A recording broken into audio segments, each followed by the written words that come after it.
भारत अपनी आस्था के साथ, अपनी संस्कृति के साथ खिलवाड़ स्वीकार नहीं करता। याद करिए, मुगल इस देश में तब तक आराम से शासन करते रहे जब तक उन्होंने मंदिरों पर हमले नहीं किए। मैंने सुना है कि औरंगजेब के वर्तमान पूर्वज कोलकाता में रिक्शा चलाने का काम कर रहे हैं। सांस्कृतिक योद्धाओं का काम आज के दिन पर इन सब गतिविधियों में कानून अपना काम करेगा। आप कानून को हाथ में मत लीजिए, आप पुलिस को सूचना दीजिए। सीएम योगी की इन बातों से एक बात तो साफ है कि संस्कृति और आस्था के खिलाफ हमला किसी भी सूरत में बर्दाश्त नहीं किया जाएगा। दरअसल उत्तर प्रदेश के मुख्यमंत्री योगी आदित्यनाथ रविवार को नोएडा में थे। यहाँ सेव कल्चर सेव इंडिया कार्यक्रम में उन्होंने कहा कि दुनिया के अंदर जितने देश हैं उनकी अपनी एक विशिष्ट पहचान होती है। फ्रांस कला के लिए प्रसिद्ध है, ब्रिटेन का अलग है, भारत की भी अपनी अलग पहचान है। भारत ने मुगल और अंग्रेजों की गुलामी सही, लेकिन जैसे ही हमारी संस्कृति पर हमला हुआ 1957 में क्रांति हुई। हमें किसी हाल में संस्कृति पर हमला बर्दाश्त नहीं है। अंग्रेजों के खिलाफ पहला हमला और पहला स्वातंत्र समर, जिसे हम प्रथम स्वातंत्र समर कहते हैं, कब हुआ? 1857 में। और वह क्यों हुआ? क्योंकि गाय की चर्बी और सूअर की चर्बी से बने हुए कारतूस भारतीय सैनिकों को दे करके उनकी आस्था के साथ, उनकी संस्कृति के साथ सीधे सीधे हमला करने का प्रयास हुआ था। और तब वे सभी सैनिक भड़क उठे थे और फिर एकजुट होकर के पूरे देश के अंदर एक नया आंदोलन खड़ा हुआ था, जो भारत का प्रथम स्वातंत्र समर के रूप में, जिसे वीर सावरकर ने मान्यता दी थी, जो आज भी उस रूप में जाना जाता है। यानी भारत अपनी आस्था के साथ, अपनी संस्कृति के साथ खिलवाड़ स्वीकार नहीं करता। और इसीलिए कहा गया है, भारत से प्रतिष्ठित द्वे संस्कृति संस्कृतिस्तथा।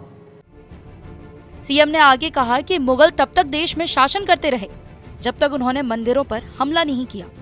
जब उन्होंने मंदिरों पर हमला करना शुरू कर दिया तो उनका पतन होना भी शुरू हो गया। अब सुनने में आता है कि औरंगजेब के वंशज कोलकाता में रिक्शा चला रहे हैं। याद करिए, मुगल इस देश में तब तक आराम से शासन करते रहे जब तक उन्होंने मंदिरों पर हमले नहीं किए थे। जब मंदिरों पर हमले हुए तो उनके पतन भी आते हुए दिखाई दिए। मैंने सुना है कि औरंगजेब के वर्तमान पूर्वज कोलकाता में रिक्शा चलाने का काम कर रहे हैं। सीएम ने कहा कि युवा आज के समय में स्मार्टफोन पर घंटे बिताते हैं। ये भी एक तरीके से संस्कृति पर हमला है। संस्कृति पर डिजिटल माध्यम से भी हमले हो रहे हैं। सीएम ने गाजियाबाद में ऑनलाइन गेमिंग के जरिए धर्मांतरण के मामले का भी जिक्र किया।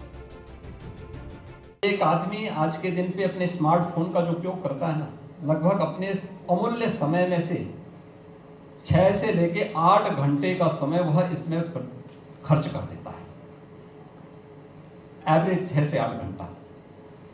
अगर इस 6 से 8 घंटे में अगर वह किसी अच्छे कार्य के साथ जुड़ा हुआ है तब तो ठीक बात है। किसी एक मिशन के साथ जुड़ा हुआ है, किसी सकारात्मक पहल के साथ जुड़ा है, उसका बिजनेस है और मीडिया से जुड़ा हुआ है, वह किसी शैक्षणिक अभियान के साथ जुड़ा हुआ है, तब तो ठीक है। लेकिन अगर उससे इतर वह केवल दिन भर अपने स्मार्टफोन के साथ ही अपना समय खर्च कर रहा है, तो मुझे लगता है कि ये भी समाज के साथ एक अन्याय है।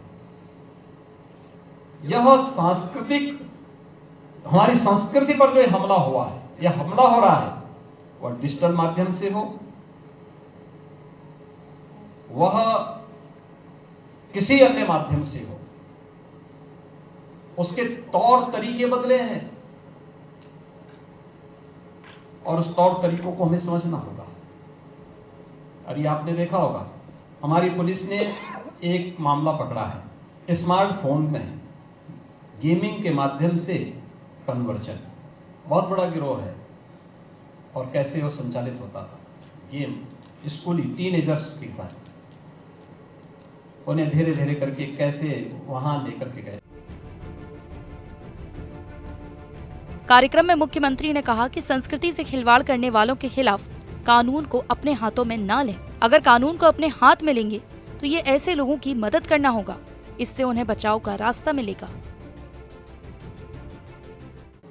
हमें लगता है कि समाज में, परिवार में व्यापक जागरूकता की आवश्यकता है और सांस्कृतिक योद्धाओं का काम आज के दिन पर इन सब गतिविधियों पे कानून अपना काम करेगा। आप कानून को हाथ में मत लीजिए, आप पुलिस